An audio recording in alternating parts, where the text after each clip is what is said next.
Hello everyone, and welcome back to our weekly series of Is the Shrine Worth It? The series where we have a look at the perks and the Shrine of Secrets and see if they're really worth your 2,000 iridescent shards each.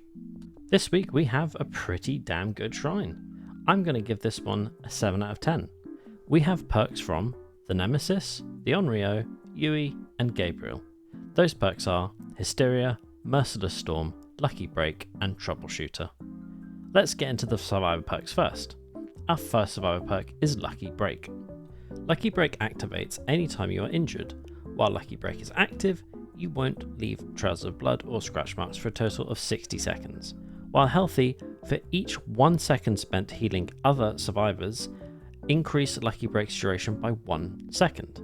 Lucky Break's duration cannot be increased beyond its starting value. This is what it looks like in game.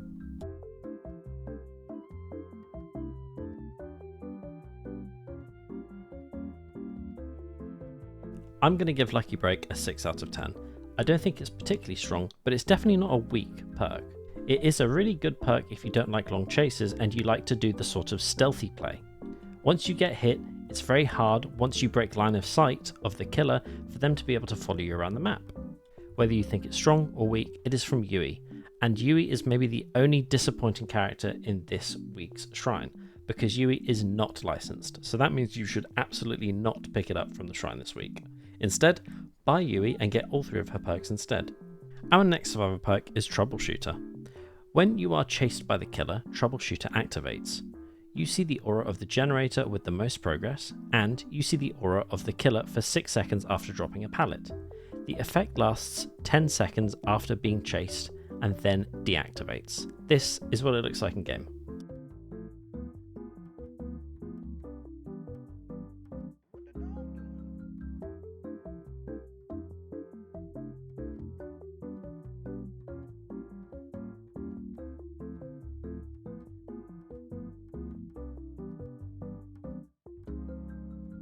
I'm going to give Troubleshooter an 8 out of 10 because I actually think this is really strong.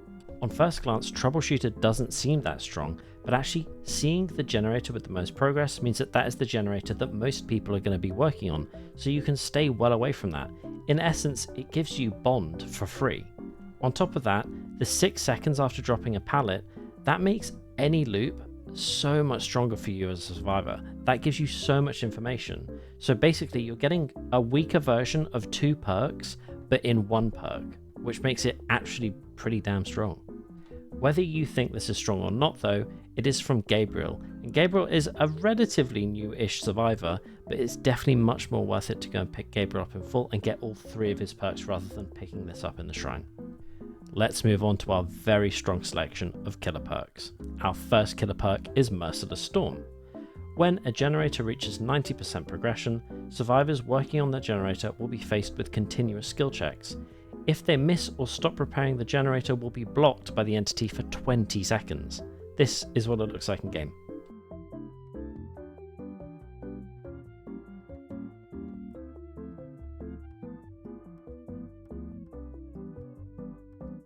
I'm going to give Merciless Storm an 8 out of 10. I think this is an absolute nightmare perk to play against.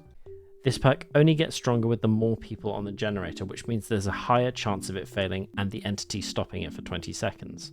I would highly recommend that this actually can go in most builds and be absolutely terrific for you. On top of it being a really good perk, the Onryo is a licensed character, which means that the only other way that you're going to be able to attain this perk is by buying the Onryo in full, so 100% it is worth picking up in our shrine today. Our fourth and final perk is Hysteria. Whenever a healthy survivor becomes injured by any means, all injured survivors suffer from the Oblivious status effect for up to 40 seconds. Hysteria can only be triggered every 20 seconds. This is kind of what it looks like in game.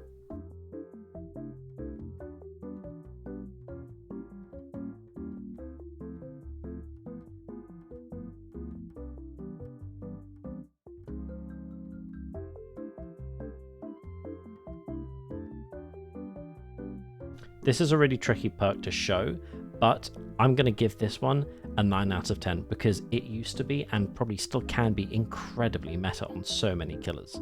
The Oblivious status effect is one of the strongest ones in the whole game. It basically means that survivors are almost blind to what the killer can do. Whether you think this is strong or not, this is from another licensed character. 100% this is worth picking up, as you know the only other way you're going to get it is if you buy Nemesis in full. So to recap this week, you want to pick up both of the killer perks and you want to avoid both of the survivor perks. This was actually a really good shrine because both of the killer perks are very, very strong. Thank you very much for watching, and I will see you next week for hopefully an even stronger shrine. Bye!